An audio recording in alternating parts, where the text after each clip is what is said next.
Okay, चला मित्रांनो, सर्वांना गुड इव्हनिंग. या ठिकाणी जॉइन झालोय मी. ओके, चला मी पाहतोय माझे बरेचसे मित्र या ठिकाणी जॉइन झालेले आहेत. मला जॉइन झालेले दिसत आहेत. चला सुरू करूया मित्रांनो आजचा क्लास.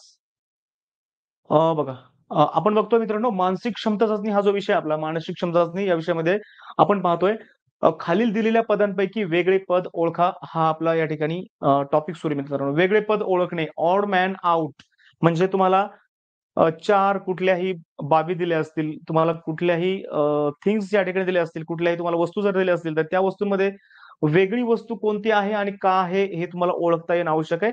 आणि ती वस्तू वेगळी का आहे हे देखील तुम्हाला सांगता येणं गरजेचं आहे. त्यामुळे मित्रांनो, अ, त्याच्यामध्ये काय फरक आहे किंवा कोणत्या गोष्टीमध्ये वेगळेपणा आहे, एखादी चारपैकी जी गोष्ट असेल त्याच्यामध्ये काय वेगळेपणा आहे, याच गोष्टी आपल्याला या टॉपिक मधून शिकायच्यात आणि तुम्हाला शोधायचं की वेगळं या ठिकाणी काय आहे. तर चला, नेहमीप्रमाणे आपण आता चार ऑप्शन मध्ये चार आकृती तुम्हाला दिसणार आहेत या ठिकाणी. ठीक आहे, चार ऑप्शन तुमच्या समोर आहेत. प्रत्येक ऑप्शन मध्ये वेगवेगळी आकृती तुम्हाला इथे दिसत आहे. प्रत्येक आकृतीचं व्यवस्थित ऑब्झर्वेशन आकृत्या कशा तयार झाल्या आहेत आणि त्यांच्यामध्ये काय सारखेपणा आहे, कुठल्या आकृत्यांमध्ये सारखेपणा आहे, कोणता नियम सारखा आहे त्याच्यामध्ये त्या आकृत्यांमध्ये, तो शोधा. आणि ज्यांच्यामध्ये नियम सारखा आहे ते सारखे असतील आणि ज्यांच्यामध्ये नियम तसा नसेल लागू होत, वेगळाच नियम लागू म्हणजे वेगळाच नियम असेल त्याच्यामध्ये, तर ती आकृती या ठिकाणी वेगळी आकृती असणार आहे. चला, चार चार ऑप्शन आहेत तुमच्याकडे. बघा, इथे चार आकृत्या आहेत. आकृती कशाची आहे? आपल्या ज्या गणितामध्ये ज्या आकृती असतात, मॅथ्स मध्ये ज्या फिगर्स असतात, त्या फिगर्स पैकी कोणत्या फिगर्स आहेत आणि त्याच्यामध्ये वेगळ्या प्रकारच्या आकृत्या कशा जोडलेल्या आहेत, कोणत्या प्रकारची डिझाईन तयार झालेली आहे, हे याचं बारकाईने निरीक्षण करा. म्हणजे तुम्हाला प्रश्न सोडवणं अतिशय या ठिकाणी सोपं जाणार आहे मित्रांनो. ओके, चला, बऱ्याच जणांचं उत्तर आलेलं आहे. पोल क्वेश्चन मध्ये उत्तर येतंय बऱ्याच जणांचं. 9 जणांनी सबमिट केलं उत्तर. 9 जणांचं उत्तर या ठिकाणी सबमिट झालेलं मला दिसतंय. बाकीच्यांनी उत्तर सबमिट करा. ज्यांचं राहिले त्यांनी सबमिट करा. प्रणव आहे, प्रणवला विचारा. प्रणव, वेगळं ऑप्शन कोणतं याच्यापैकी सांगायचं मला ते. वेगळं ऑप्शन कोणतं याच्यामधलं? Option D. ऑप्शन डी हे वेगळं ऑप्शन आहे. का बरं प्रणव? ऑप्शन मगाशी तन्वी म्हटली ऑप्शन बी, तुला ऑप्शन डी का वाटतंय? सर, हे सगळे नाही का ते चौकोन किंवा आयत त्रिकोण हे सगळे बाहेरून आहे, पण जे वर्तुळ आहे ना त्याच्यात अर्धा वर्तुळ आत आहे. ओके ओके ओके, ठीक आहे ठीक आहे. बघा, आता जरी समजा आपल्याला सुरुवातीला असं वाटत असलं की बघा इथे या ठिकाणी कसं आहे मित्रांनो, मध्ये कोणती आकृती तयार झाली, मध्ये सर्वात आतमध्ये कोणती आकृती प्रणव? चौकोन. हा, चौकोन. ठीक आहे, चौकोन म्हणजे आपण आयत आहे असं म्हणू आपण त्याला. काय आहे? आयत आहे आयत. किंवा हा, ठीक आहे. पण आतमध्ये जी आकृती आहे त्या आकृतीला या ठिकाणी जेवढे कोपरे आहेत ना मित्रांनो, त्या कोपऱ्यावर म्हणजे या ठिकाणी कोन तयार होतो, ज्या ठिकाणी अँगल फॉर्म होतो, ज्या ठिकाणी अँगल तयार होतो ना, त्या ठिकाणी ना सेम तशीच आकृती त्या कोपऱ्यावरती आलेली बघा, कॉर्नरला आलेली. प्रत्येक आकृतीमध्ये तुम्हाला असं दिसतंय. जेवढे कोपरे असतील त्या प्रत्येक कोपऱ्यामध्ये आकृती आलेली तुम्हाला इथे दिसते. दिसते की नाही बघा? ऑप्शन ए मध्ये काय आहे? या ठिकाणी मध्ये चौकोन आहे, चौकोनाला चार कोपरे आहेत. Four corners are there. या ठिकाणी मग प्रत्येक कॉर्नरवरती काय झालं मित्रांनो, एक एक आकृती जशी आहे आतमध्ये आकृती आहे ना, तशाच आकृतीसारखी छोटी आकृती प्रत्येक कोपऱ्यावरती या ठिकाणी कॉर्नरला आलेली आहे. तसंच सेम ऑप्शन बी मध्ये पण झालंय. या ठिकाणी प्रत्येक कोपऱ्यावरती हा जो त्रिकोण आहे, त्रिकोणाला तीन कोपरे असतात, म्हणजे या ठिकाणी थ्री कॉर्नर्स आर देअर. या ठिकाणी प्रत्येक कोपऱ्यावरती त्रिकोण आहे, बरोबर. ठीक आहे, आता इथे ऑप्शन सी मध्ये बघू. ऑप्शन सी मध्ये पण सेम तसंच ऑप्शन ए सारखं आहे. या ठिकाणी चौकोन आहे, चौकोनाला चार कोपरे आहेत. या ठिकाणी प्रत्येक कोपऱ्यावरती जर बघितलं आपण तर या ठिकाणी एक एक चौकोन तुम्हाला या ठिकाणी जोडलेला दिसत आहे, बाहेरील बाजूस जोडलेला आहे. ओके, आणि सर्वात महत्वाची गोष्ट, हा जो चौकोन आहे हा त्रिकोण आहे आणि हा परत चौकोन आहे ऑप्शन सी मध्ये. तर यांना जी आकृती जोडलेली आहे ना मित्रांनो, ती आकृती बाहेरून जोडलेली आहे, आतमध्ये ती अडकलेली नाहीये, एकमेकात गुंतलेली नाहीये ती. पण ऑप्शन डी कडे जर आपण बघितलं तर ऑप्शन डी मध्ये काय मित्रांनो, इथे ऑप्शन डी मध्ये मुख्य आकृती आहे. मुख्य आकृती ही या ठिकाणी मुख्य आकृती कशाची आहे? या ठिकाणी वर्तुळाची सर्कल आहे आणि सर्कलला या ठिकाणी फोर सर्कल या ठिकाणी आतमध्ये एकमेकांमध्ये गुंतलेले, त्या ठिकाणी आतमध्ये आलेले, सर्कलच्या आतमध्ये आले ते.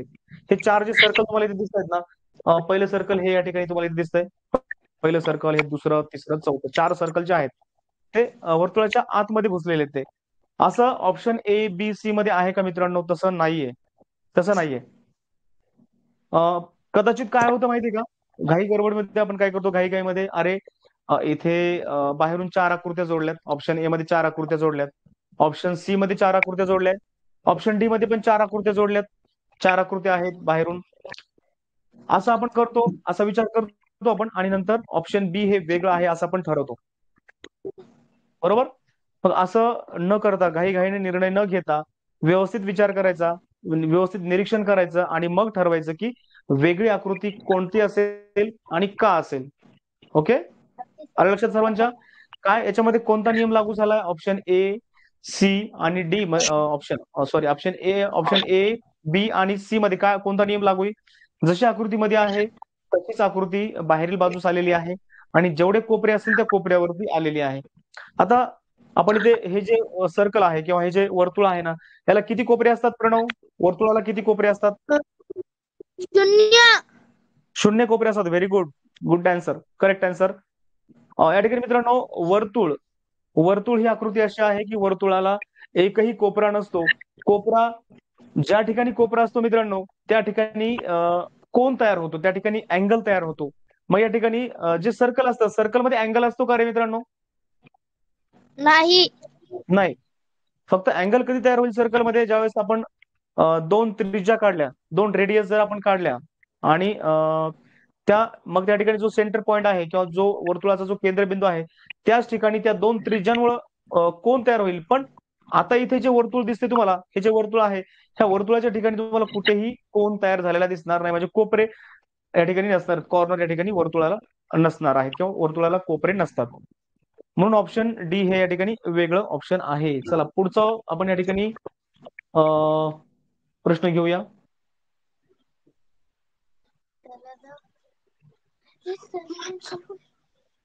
चला, उत्तर तुम्हाला पोल क्वेश्चन मध्ये जायचं मित्रांनो. थोडं व्यवस्थित ऑब्झर्वेशन करा, उत्तर द्या ऑब्झर्वेशन करून. हा क्वेश्चन आहे ना, आपण एक्सप्लेन करूया. या ठिकाणी हँडरेज कोणी केलाय? ओके, चला आता आपण या ठिकाणी माझ्यासोबत आहे शिवांजली आहे. शिवांजलीला विचारू आपण. यस शिवांजली बाळा, मला सांगायचं या ठिकाणी 4 ऑप्शन आहेत तुझ्याकडे. या 4 ऑप्शन पैकी वेगळं ऑप्शन कोणतं आहे? Sir C. हा शिवांजली, वेगळं ऑप्शन कोणतं आहे याच्यामध्ये? Sir C. Okay, option C. Option C मधला हा जो डी आहे, हा वेगळा आहे असं म्हणायचं तुला. का बरं, काय कारण आहे त्याचं? सर कारण एम आहे ना, त्याच्यामध्ये एक अँगल आहे, एक कोन आहे. हम्म. ए मध्ये पण एक, आणि एच मध्ये पण एक कोन आहे. ओके, बघा ऑप्शन सी मध्ये हा जो डी दिसून आहे, त्याच्यामध्ये पण कोण आहे ना, या ठिकाणी कोण तयार झाले कोपऱ्यामध्ये इथे? सर पण ह्यात अशी गोल सारखी रेट झालेली आहे, अँगल तयार होत नाही. हा नाही, हे बघ, हा नाही, इथपर्यंत लाईन स्ट्रेट आहे ना, हा जो डी आहे की नाही, डी ची ही जी लाईन आहे ना, इथपर्यंत ती स्ट्रेट आहे, इथपर्यंत सरळ रेषा आहे ती. मग हा एवढा कोणतं तयार होईल इथे? कोण तयार होतो या ठिकाणी? सर पण ऑप्शन ए बी आणि डी मध्ये ना हे कर्व लाईन नाहीये, आणि ऑप्शन हा बी हे उत्तर, मध्ये हा yes yes yes, very good very good, हे उत्तर महत्वाचं आहे. हे उत्तर महत्वाचं आहे. हे बघा, आता जर तुम्ही अ, एक नियम जर लावला ना या ठिकाणी, की जो सिमेंट्रिकल लाईनचा आहे, या ठिकाणी सिमेंट्रिकल लाईन तुम्ही अशी या ठिकाणी हे केली, ड्रॉ केली, म्हणजे या ठिकाणी अशी एक रेषा, आपण उभी रेषा जर या ठिकाणी ओढली, तर ह्या यम चे 2 समान भाग होतात. एच्या बाबतीत पण तसंच आहे मित्रांनो. जर तुम्ही या ठिकाणी इथे एक उभी रेषा जर ओढली, त्या ठिकाणी अशी मधोमध मध्यभागी या ठिकाणी, तर ए चे पण 2 समान भाग होतात. डी ला काही फरक पडत नाही, फक्त आडवी रेषा या ठिकाणी आपल्याला या ठिकाणी ओढावी लागेल, सिमेंट्रिकल लाईन या ठिकाणी घ्यावी लागेल. त्याचे पण इक्वल 2 पार्ट होतात. एचचं पण तसं आहे. अशी उभी या ठिकाणी एक सिमेंट्रिकल लाईन, म्हणजे एक उभी रेषा आपल्याला जर आपण त्या ठिकाणी ओढली, तर त्याचे पण समान 2 भाग होतात. मग सर्वांचे समान 2 भाग होतात, मग नेमकं वेगळं कोणतं आहे? तर त्याचं कारण असं आहे की प्रत्येक अक्षर वेगळं आहे. प्रत्येक अक्षरामध्ये कमी जास्त रेषा वापरलेल्या आहेत. इथे 4 रेषा आहेत यम मध्ये, उभ्या 2 रेषा आणि तिरप्या 2 रेषा, अशा 4 रेषा आहेत. इथे 3 रेषा आहेत. या ठिकाणी इथे 3 रेषा आहेत. कुठे 4, कुठे 3. ओके.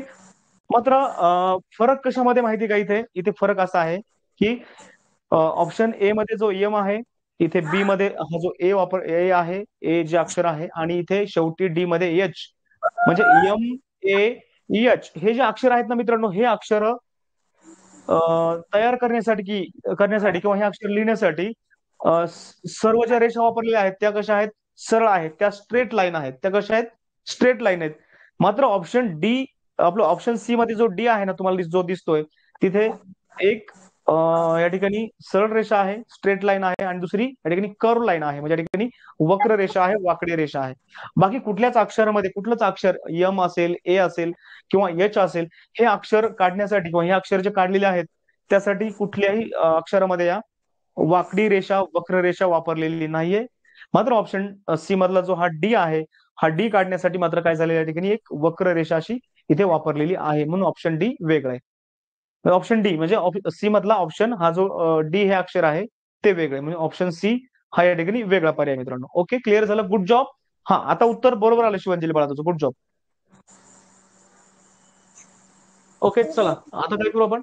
हा, येस येस येस. हा शिवांजली, काय डाऊट आहे का तुझा? नाही सर. ओके ओके, चला पुढचा प्रश्न घेऊ. आता आपण पुढचा प्रश्न घेऊ. Next question. चला आता पुढचा प्रश्न घ्यायचा आहे. ऑप्शन सी वेगळा आहे मित्रांनो. का वेगळा आहे हे तुम्हाला लक्षात आलंय?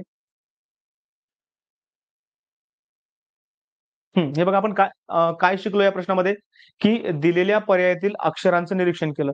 आपण बघितलं की एम, ए, डी आणि एच हे अक्षर या ठिकाणी आले होते. प्रत्येक अक्षराचं आपण निरीक्षण केलं, आणि प्रत्येक अक्षर काढण्यासाठी कोणत्या प्रकारच्या रेषा आपण या ठिकाणी वापरलेल्या आहेत. सरळ रेषा वापरल्यात का वक्र रेषा वापरल्यात? तर या ठिकाणी ऑप्शन ए, बी आणि डी मधले जे अक्षर होते ते अक्षर काढण्यासाठी आपण सरळ रेषा वापरल्यात, स्ट्रेट लाईन वापरल्यात, आणि ऑप्शन सी मधला जो डी आहे तो काढण्यासाठी मात्र एक सरळ रेषा होती आणि एक वाकडी रेषा होती, वक्र रेषा होती. या ठिकाणी कर्व लाईन होती, त्याला आपण कर्व लाईन असं म्हणतो. तर कर्व लाईन होती, त्यामुळे मित्रांनो ऑप्शन सी हे वेगळं होतं. आणि ह्या गोष्टी आपण हा प्रश्न सोडवल्यानंतर ह्या गोष्टी आपण या ठिकाणी शिकलेलो आहोत. चला नेक्स्ट क्वेश्चन घेऊया आपण.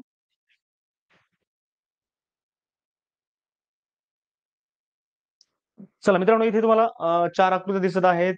आपण अशाच प्रकारचे काही प्रश्न घेतलेले आहेत. अशा प्रकारचा प्रश्न आपण काल सोडवलेला आहे. हा थोडा आकृत्या वेगळ्या आहेत त्याच्यामध्ये, पण जो लॉजिक तुम्हाला वापरायचा ना, तो लॉजिक या ठिकाणी या प्रश्नामध्ये देखील तुम्ही वापरू शकता.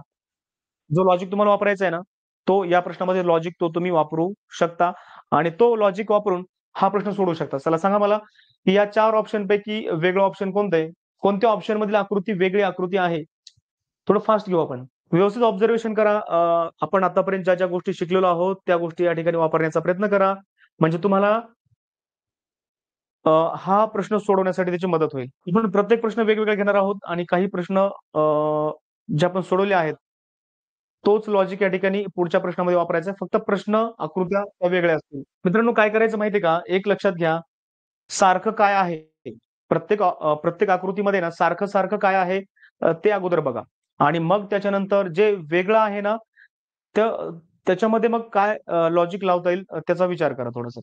मित्रांनो, हँड रेज करा ज्यांना या ठिकाणी उत्तर देण्याची इच्छा आहे किंवा उत्तर माहित आहे, एक्सप्लेनेशन माहित आहे, कोणतं ऑप्शन वेगळं आहे हे ज्यांना सांगता येते त्यांनी हँड रेज करा. हा, येस रोहित बाळा, कोणतं ऑप्शन या ठिकाणी वेगळं आहे? वेगळा पर्याय कोणता मला सांगायचा तो? सर, हा रोहित. सर बी ऑप्शन वेगळे. ओके, का बरं? म्हणजे नेमकं काय तुला सांगता येईल की ऑप्शन बी वेगळं आहे? कसं सांगता येईल? सर ए ऑप्शन आहे ना, आपण जरा घड्याळीचं दिशेने फिरवलं ना, ते ब्लॅक डॉट आहे ना, हा हा हा. ते बॉक्स येईल, आणि बॉक्स आहे ते बिना ब्लॅक डॉटच्या जागी येईल. Okay okay. हा हा. ब्लॅक ते डॉट वर येईल बॉक्स, आणि ब्लॅक डॉटच्या जागी येईल. आणि बी ऑप्शन घड्याळीच्या दिशेने फिरवलं तर ते वेगळे येतं. Okay okay okay okay. हा, म्हणजे रोहितचं म्हणणं असं मित्रांनो की काय करायचंय आता बघा, इथे काय झालंय, पहिली जी आकृती आहे ना ऑप्शन ए मधली, त्याच्यामध्ये उलटा वाय. ओके, या ठिकाणी वाय तुम्हाला दिसतंय. वाय हे कसं या ठिकाणी उलट वाय आहे. ओके, उलट दिलं तुम्हाला या ठिकाणी. तर प्रत्येक आकृतीमध्ये हे आहेच, प्रत्येक ऑप्शन मध्ये हे आहेच, उलटा वाय प्रत्येक आकृतीमध्ये तुम्हाला इथे दिसतोय. ठीक आहे, हा सारखेपणा आहे. सारखेपणा काय आहे तर हा आहे. आता वेगळं बघूया, वेगळं काय आहे मित्रांनो, आणि आणखी इतर आकृत्या कोणत्या आहेत ते पण बघूया. बघा इथे हॅलो सर. हा जागृती, वेगळं ऑप्शन कोणतं आहे आणि का आहे हे थोडक्यात सांगायचं तू आम्हाला. सर वेगळं ऑप्शन बी आहे. हो यस, एक्सप्लेन करून सांगायचं बाळा, वेगळं तुला का वाटतंय तर. बघा मित्रांनो, हा प्रश्न कसा सोडवायचा, लक्षात घ्या, इकडे लक्ष द्या सर्वांनी. बघा काय करायचं आपल्याला आता, एक तर गोष्ट आपल्याला माहित झाली की प्रत्येक ऑप्शन मध्ये ना उलटा वाय सारखाच आहे, सगळीकडे कॉमन आहे, प्रत्येक याच्यामध्ये उलटा वाय आहे. आता इतर आकृत्या कोणकोणत्या आहेत ते बघू आपण. याच्यामध्ये प्रत्येक ऑप्शन मध्ये न रंगवलेलं वर्तुळ आणि रंगवलेलं वर्तुळ आहे, आणि परत त्याच्यासोबत चौरस पण आहे, स्क्वेअर पण आहे, सर्कल, डार्क सर्कल आणि स्क्वेअर. प्रत्येक याच्यामध्ये आहे बघा मित्रांनो, प्रत्येक याच्यामध्ये आहे. बघा सर्कल, डार्क सर्कल, स्क्वेअर, या ठिकाणी परत सर्कल, डार्क सर्कल आणि स्क्वेअर. ओके, प्रत्येक ऑप्शन मध्ये, ऑप्शन डी मध्ये पण ते आहेच.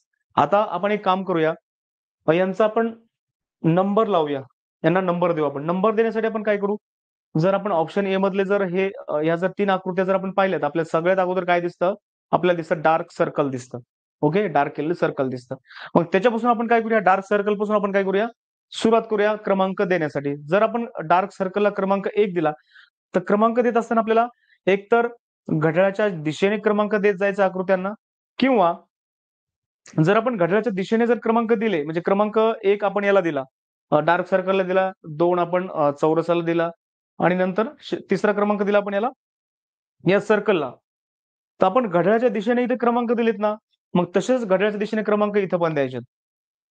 म्हणजे आपल्याला इथं काय चेक करायचंय की जर क्रमांक 1 आपण डार्क सर्कलला दिला, तर त्याच्यानंतर जर स्क्वेअर आला, नंतर सर्कल आलं, एकदम जे ब्लँक सर्कल आहे ते, असं सर्कल जर आलं, म्हणजे क्रमांक 1 ला सर्कल, डार्क सर्कल, नंतर स्क्वेअर आणि नंतर सर्कल, असं जर असं आहे का, अशा क्रमाने आहेत का आकृत्या, आहेत छोट्या ज्या आकृत्या आहेत ना बाहेरील बाजूस, त्या अशा क्रमाने आहेत का, घड्याळाच्या दिशेने असा क्रम प्रत्येकाला आपण देऊ, आणि मग बघू त्या ठिकाणी कुठे प्रॉब्लेम आहे किंवा कुठे वेगळं क्रम आहे त्यांचा. तर त्यावरून आपल्याला ठरवता येईल की वेगळं ऑप्शन कोणतं आहे आणि का आहे. तर ओके, चला या इथून आपण सुरुवात करूया. क्रमांक 1, क्रमांक 2, ओके, क्रमांक 3, परत ऑप्शन बी मध्ये आपण काय करूया, क्रमांक 1 याला द्यायचं आपल्या डार्क सर्कलला, क्रमांक 2 ला कोण आला मित्रांनो, इथे बघा घड्याळाच्या दिशेने आपण क्रम दिले प्रत्येक आकृतीला, छोट्या छोट्या आकृतीला सुरुवात केली आपण या डार्क सर्कल पासून. तर ऑप्शन ए मध्ये 1 नंबरला डार्क सर्कल होता आणि 2 नंबरला स्क्वेअर होता, आणि 3 नंबरला शेवटी सर्कल आहे. आता ऑप्शन बी मध्ये कसं आहे बघा, डार्क सर्कल पासून आपण सुरुवात केली, क्रमांक 1 डार्क सर्कलला दिला, घड्याळाच्या दिशेने द्यायचे मित्रांनो, घड्याळाच्या विरुद्ध दिशेने नाही. इथं जर तुम्ही घड्याळाच्या दिशेने दिले ऑप्शन ए मध्ये, ओके, घड्याळाच्या दिशेने, म्हणजे घड्याळ जशी फिरते, घड्याळाचे काटे जशी फिरतात तशी आपण क्रमांक देण्यासाठी सुरुवात केली ऑप्शन ए मध्ये, तर तुम्हाला प्रत्येक ऑप्शन मध्ये तसे घड्याळाच्या दिशेनेच क्रमांक द्यावे लागतील. तुम्ही इथे घड्याळाच्या दिशेने दिले ऑप्शन ए मध्ये, आणि ऑप्शन बी मध्ये तुम्ही घड्याळाच्या विरुद्ध दिशेने देताय, मग हे तुमचं या ठिकाणी चुकणार आहे. त्यामुळे तुम्हाला काय करायचंय, एकतर घड्याळाच्या दिशेने द्या क्रमांक, किंवा एकतर घड्याळाच्या विरुद्ध दिशेने द्या. तर तुम्ही असं नंतर करून पाहू शकता की समजा सरांनी काय केलं, घड्याळाच्या दिशेने क्रमांक दिलेत. आता आपण तुम्ही घड्याळाच्या विरुद्ध दिशेने देऊन बघता, पण तुम्हाला घड्याळाच्या विरुद्ध दिशेने जर ऑप्शन ए मध्ये जर क्रमांक दिले तुम्ही, विरुद्ध दिशेने क्रमांक तुम्हाला प्रत्येक ऑप्शन मध्ये द्यायचे. चला आता आपण काय करू, आपण घड्याळाच्या दिशेने क्रमांक देतोय, आणि याच क्रमाने ह्या आकृत्या प्रत्येक ऑप्शन मध्ये आहेत का आपण ते चेक करूया, आणि ज्याच्यामध्ये नसेल तो ऑप्शन वेगळा असणार आहे. आता चला हे दोघं ऑप्शन तर वेगळे आपल्या इथे दिसतच आहेत. चला ठीक आहे, ऑप्शन सी कडे जाऊ आपण. ऑप्शन सी मध्ये आपण क्रमांक देऊ डार्क सर्कलला, घड्याळाच्या दिशेने जायचं आपल्याला, 2 नंबरला स्क्वेअर, 3 नंबरला शेवटी जे न रंगवलेले वर्तुळ आहेत ते. परत ऑप्शन डी मध्ये क्रमांक 1 ला रंगवलेलं वर्तुळ, पुन्हा स्क्वेअर, आणि शेवटी सर्कल. बघा इथे पण तसं झालं बघा, ऑप्शन ए मध्ये जसं आहे ना, क्रमांक 1 ला रंगवलेलं वर्तुळ, क्रमांक 2 ला स्क्वेअर, आणि शेवटी न रंगवलेलं सर्कल. असंच कुठे मित्रांनो, असेच क्रमांक कुठे आहेत, ऑप्शन सी मध्ये पण आहेत, आणि ऑप्शन डी मध्ये सुद्धा आहेत मित्रांनो, ऑप्शन डी मध्ये सुद्धा आहेत. बघा कसं, क्रमांक 1 ला रंगवलेलं वर्तुळ, 2 नंबरला चौरस, 3 नंबरला शेवटी न रंगवलेलं वर्तुळ. इथे पण तसंच आहे, क्रमांक 1 ला या ठिकाणी रंगवलेलं वर्तुळ, 2ला या ठिकाणी काय आहे, स्क्वेअर आहे, आणि 3ला या ठिकाणी शेवटी न रंगवलेलं वर्तुळ. म्हणजे अशाच क्रमाने हे उभे राहिलेले आहेत त्या आकृत्यांच्या बाहेरील बाजूस. पण ऑप्शन बी मध्ये तसं दिसत नाही. क्रमांक 1ला इथे काय आहे, घड्याळाच्या दिशेने जर आपण क्रमांक दिले, तर क्रमांक 1ला आहे बघा या ठिकाणी रंगवलेलं वर्तुळ, आणि लगेच क्रमांक 2ला कोण आलेले, क्रमांक 2ला लगेच कोण आलं या ठिकाणी, न रंगवलेलं वर्तुळ आलंय. म्हणजे याचा तिसरा क्रमांक पाहिजे होता न रंगवलेल्या वर्तुळाचा, तर इथे तिसरा क्रमांक आलेला आहे कोणाचा, या ठिकाणी स्क्वेअरचा, म्हणजे या ठिकाणी चौरसाचा, या चौरसाच्या आकाराच्या आकृतीचा. तुम्ही जर चुकून असं केलं ना मित्रांनो, इथे घड्याळाच्या दिशेने दिले क्रमांक आणि ते घड्याळाच्या विरुद्ध दिशेने दिले, तर मग मात्र तुम्हाला बरोबर वाटेल ते, पण नाही. सगळीकडे तुम्हाला काय करावं लागेल, घड्याळाच्या दिशेनेच क्रमांक द्यावे लागतील, किंवा सगळीकडे तुम्हाला घड्याळाच्या विरुद्ध दिशेने क्रमांक द्यावे लागतील. मग यावरून तुमच्या लक्षात येईल की आकृत्यांचा क्रम कुठे चुकलेला आहे. आकृत्यांचा क्रम कुठे चुकलेला आहे मित्रांनो, आकृत्यांचा क्रम जो आहे तो ऑप्शन बी मध्ये चुकलेला आहे. ऑप्शन ए, सी आणि ऑप्शन डी मध्ये हे क्रम या ठिकाणी व्यवस्थित आहेत. ज्या क्रमांकाला एक क्रमांकाला डार्क सर्कल आहे, 2ला स्क्वेअर आहे आणि 3ला या ठिकाणी न रंगवलेलं वर्तुळ आहे, सेम तीच कंडिशन ऑप्शन सी मध्ये आहे आणि ऑप्शन डी मध्ये आहे. पण ऑप्शन बी मध्ये तशी कंडिशन मित्रांनो नाहीये, म्हणून ऑप्शन बी वेगळं आहे. ओके, क्लिअर झालं तुम्हाला? चला मी चॅट बॉक्स मध्ये येतो. ओके ओके, चला.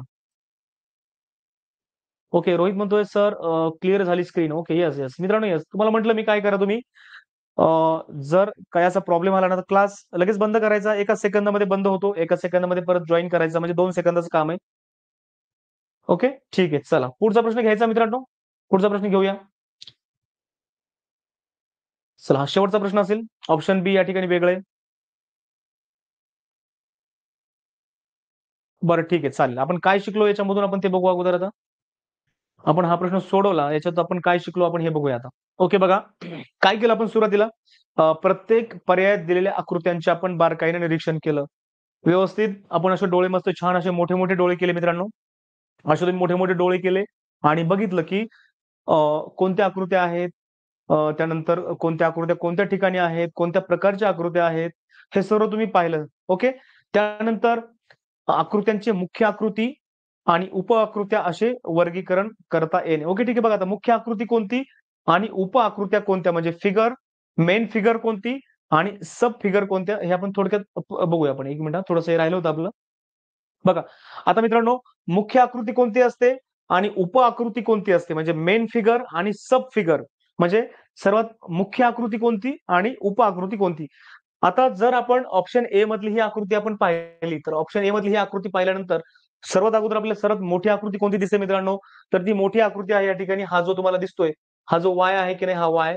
ओके, हा वाय या ठिकाणी मुख्य आकृती मित्रांनो. ओके, ही मुख्य आकृती प्रत्येक ऑप्शन मध्ये आहे.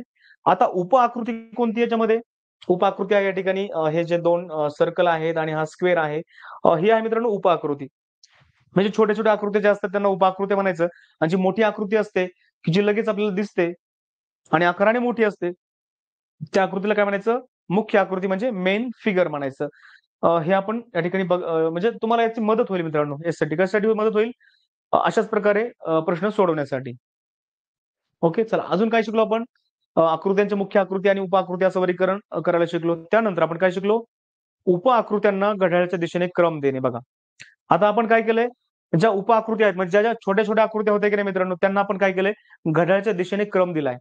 पण तुम्हाला म्हटलं मी काय म्हटलं तुम्हाला मी, की घड्याळाच्या दिशेने क्रम दिला तरी चालेल, किंवा घड्याळाच्या विरुद्ध दिशेने जरी क्रम दिला, म्हणजे समजा घड्याळ कशी तुम्हाला माहिती आहे अशी अशा पद्धतीने घड्याळाचे काटे फिरत असतात. पण तुम्हाला जर असं वाटलं की नाही आम्हाला घड्याळाच्या विरुद्ध दिशेने क्रम द्यायचे, सरांनी सांगितलं ते ऐकायचंच नाही तुम्हाला, तुम्हाला घड्याळाच्या विरुद्ध दिशेने क्रम देऊन बघायचं असं ठरवलं तुम्ही, तसंही देऊ शकता तुम्ही, काय अडचण नाही. म्हणजे तुम्ही घड्याळाच्या विरुद्ध दिशेने क्रम दिला तरी तुमचं उत्तर ऑप्शन बीच असणार. इथं याच्या ह्या प्रश्नामध्ये ऑप्शन बी हा वेगळा पर्याय होता हे तुम्हाला माहित झालंय, तर हेच उत्तर निघणार तुमचं घड्याळाच्या विरुद्ध दिशेने क्रम दिल्यानंतर. ओके, मग तुमच्या नंतर लक्षात आलं की ऑप्शन बी हे वेगळं आहे का आहे, आपण हे पाहिलंच. ओके, चला पुढचा प्रश्न घेऊ आता.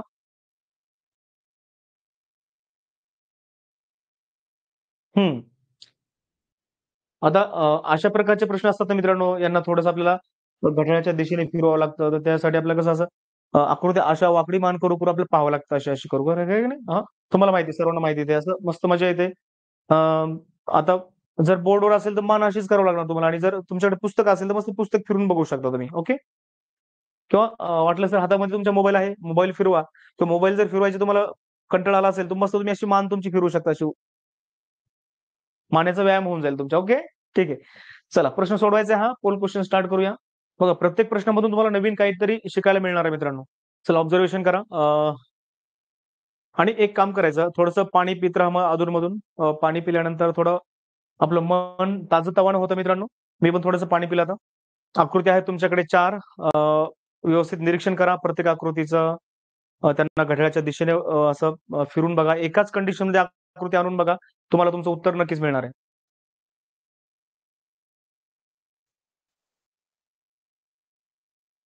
चला, पोल क्वेश्चनचा टाइम किती राहिला बघू आपण. पोल क्वेश्चनचा टाइम अजून 20 सेकंद आहेत तुमच्याकडे, काही हरकत नाही. 20 सेकंद आणखी आहेत तुमच्याकडे.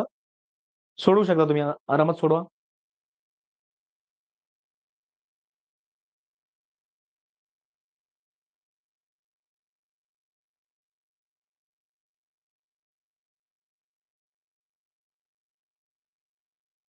चला, वेळ संपलेली आहे. लगेच आपण पटकन काय करूया, रँक चेक करू. चला, फर्स्ट रँकवर आहे मित्रांनो प्रणव बैनाडे. सेकंड रँकवरती उमेश ओळेकर. आणि तिसऱ्या रँकवर आहे संध्या थोरे. आता आपण एक्सप्लेन करूया. वेगळं ऑप्शन कोणतं आहे याच्यामधलं? ए. कुठलं ऑप्शन वेगळं आहे? ए सर, ए. Option A. बरं बरं, कसं काय ठरवलं बरं तू ऑप्शन ए वेगळं आहे हे तुला कसं कळालं? सर, बी सी डी ये हे जे आकृती आहेत ना, हम्म.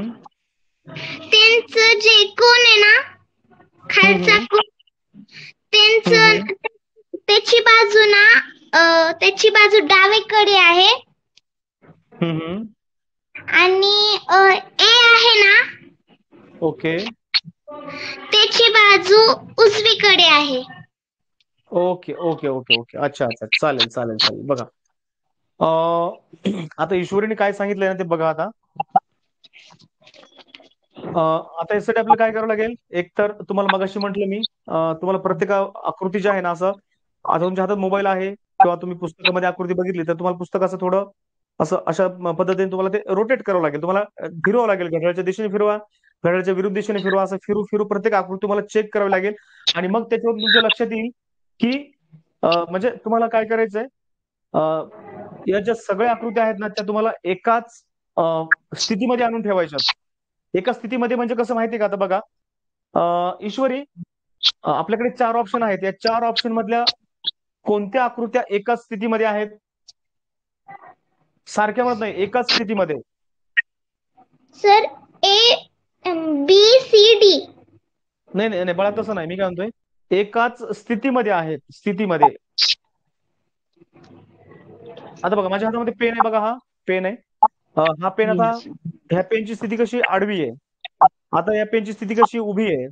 आता या पेनची स्थिती कशी तिरपी आहे. ओके. तर अशा पद्धतीने सारख्याच स्थितीमध्ये असलेल्या आकृत्या कोणत्या त्याच्यामध्ये, उभ्या स्थितीमध्ये, आडव्या स्थितीमध्ये? सर, ए सी. येस, व्हेरी गुड बाळा. Yes, correct answer. बघा, ऑप्शन ए मधली आकृती अशी आडवी आहे. तसंच ऑप्शन सी मधली आकृती सुद्धा आडवी आहे. आता आपल्याला काय करायचं माहिती का, ह्या 2 आकृत्या सारख्या स्थितीमध्ये आहेत, ऑप्शन ए आणि सी मधल्या. ऑप्शन बी मधली आकृती आणि ऑप्शन डी मधली आकृती ह्या वेगवेगळ्या आहेत, त्या सारख्या स्थितीमध्ये नाहीत. ह्या 2 ऑप्शन ए आणि सी मधल्या आडव्या आहेत, ऑप्शन बी मधली उभी आहे, ऑप्शन डी मधली कशी आहे, अशी स्लॅन्ट आहे, थोडी तिरपी आहे. ओके. मग आता आपल्याला काय करायचं, ह्या 2 सारख्या आहेत ना ऑप्शन ए आणि सी मधल्या, एका स्थितीमध्ये आहेत ना. आता आपण काय करू, ऑप्शन बी मधली आणि ऑप्शन डी मधली सारख्या स्थितीमध्ये आणू, यांच्यासारखीच आणू, आडव्या करू सगळ्यांना आपण. ठीक आहे. त्यांना आपल्याला काय करायचं, असं रोटेट करायचंय, घड्याळाच्या दिशेने फिरवायचंय किंवा घड्याळाच्या विरुद्ध दिशेने फिरवायचंय. कसंही फिरवलं तरी काही प्रॉब्लेम नाही, फक्त आपल्याला एकाच स्थितीमध्ये आणायचंय त्यांना. चला, आणूया मग आपण त्यांना एका स्थितीमध्ये. आता बघा काय होईल माहितीये का, ऑप्शन बी मधली आकृती घड्याळाच्या दिशेने जरी फिरवली तरी तेवढीच फिरवावं लागणार आहे. ऑप्शन आणि ही घड्याळाच्या विरुद्ध दिशेने फिरवली तरी तेवढीच फिरवावं लागणार आहे आपल्याला. ओके, ठीक आहे. म्हणजे इथे बघा, अशी ही आकृती इथे आपल्याला अशी घड्याळाच्या दिशेने फिरवत फिरवत अशी आडवी करावं लागणार आहे, उभी असलेली, किंवा घड्याळाच्या विरुद्ध दिशेने फिरवत फिरवत अशी करावं लागणार आहे. म्हणजे तेवढंच आपल्याला जास्त फिरवण्याची गरज नाही. पण ऑप्शन डी मधली जी आकृती आहे ना मित्रांनो, ऑप्शन डी मधली आकृती जर तुम्ही घड्याळाच्या विरुद्ध दिशेने फिरवली ना, तर लगेच आपल्याला सोपं जाईल ते फिरवायला. घड्याळाच्या विरुद्ध दिशेने फिरवली तर. आणि ह्याच आकृतीला जर घड्याळाच्या दिशेने फिरवायचं म्हटलं ना, तर आपल्याला खूप जास्त विचार करावा लागेल. आणि ते तुम्हाला खूप जास्त असं तुमचं पुस्तक फिरवावं लागेल, किंवा तुम्हाला अशी मान तुमची जास्त वाकडी करावी लागेल. ते तुम्हाला अवघड होईल. त्याच्यामुळे काय करायचं, काही ठिकाणी घड्याळाच्या विरुद्ध दिशेने फिरवायच्या आकृत्या, काही वेळेस घड्याळाच्या दिशेने फिरवायच्या. ओके, चला आता बघू आपण काय करूया. ही आकृती आपण घड्याळाच्या अ, दिशेने म्हणा किंवा घड्याळाच्या विरुद्ध दिशेने कशी तरी वेगळ्या पद्धतीने आपण फिरवू. त्याला हिला आपण घड्याळाच्या दिशेने फिरवलंय. ओके, आता आडवी करून घेतलं आपण तिला. आता आपल्याला ह्या आकृतीला आपल्याला आडवं करायचंय. चला आपण हिला आडवं करून घेतलं. आता मी माझ्याकडे ऑप्शन होतं अॅनिमेशनचं, म्हणून मी अॅनिमेट करून तिला अशा पद्धतीने वळवलं. तुम्ही तशी वळवायची आणि कशी वळवलं तरी काही प्रॉब्लेम नाही. चल आता सर्वच आकृती आपण एक समान स्थितीमध्ये आणून ठेवल्यात. आपण एकाच पोझिशन मध्ये त्यांना आपण आपण आणून ठेवलेलं आहे. आता आपल्याला आपलं ऑब्झर्वेशन करायला सोपं होतं.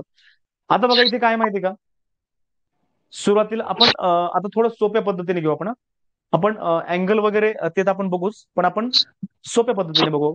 आता बघा, ज्या ठिकाणी तुम्हाला असं खड्डा दिसतोय, किंवा असं या ठिकाणी ज्या ठिकाणी तुम्हाला खोल दिसतंय, याला आपण दरी म्हणायचं. याला काय म्हणायचं मित्रांनो, याला दरी म्हणायचं. ही आहे दरी. ओके, तर ऑप्शन ए मध्ये काय आहे, सर्वात अगोदर काय दिसतंय तुम्हाला इथे, दरी आहे. मग नंतर डोंगर. ओके, हा जो डोंगर दिसतो तुम्हाला, व्ही, उलटा व्ही जो आहे तो, हा डोंगर आहे. दिसतो तुम्हाला डोंगर इथे, हा जो डोंगर आहे तो, हा डोंगर. ओके, पुन्हा परत दरी आहे, परत डोंगर. म्हणजे ऑप्शन ए मध्ये काय, अगोदर दरी आहे आणि नंतर डोंगर आहे. ऑप्शन बी मध्ये बघू आपण, अगोदर डोंगर आहे नंतर दरी. ऑप्शन सी मध्ये अगोदर डोंगर नंतर दरी. ऑप्शन डी मध्ये सुद्धा तेच आहे, अगोदर डोंगर नंतर दरी. ओके, म्हणजे ऑप्शन बी, ऑप्शन सी आणि ऑप्शन डी मध्ये सेम आकृत्या आहेत, जशा तशा आकृत्या आहेत, सारख्याच आकृत्या आहेत. मात्र ऑप्शन ए मध्ये जी असणारी आकृती आहे ना, ती मात्र ह्या तिन्ही आकृत्यांपेक्षा वेगळी आहे. ओके, चला आलं लक्षात तुमच्या. चला मित्रांनो, काही डाऊट असेल तर विचारू शकता तुम्ही आता. चलो मित्रांनो, चॅट बॉक्स चेक करूया. काही डाऊट असेल तर मला सांगा तुमचा, आणि काही डाऊट नसेल तर मग आपण या ठिकाणी स्टॉप करूया क्लास, आणि पुढचा क्लास आपल्याला 8 वाजता घ्यायचा आहे. तो आपण घेऊया. चला, काही डाऊट आहे का सांगा. डाऊट असेल तर येस असा रिप्लाय द्या, आणि डाऊट जर नसेल तर नो असा रिप्लाय तुम्ही मला देऊ शकता. चला, जर काय तुमचे डाऊट नसेल मित्रांनो, तर आपण थांबतो या ठिकाणी.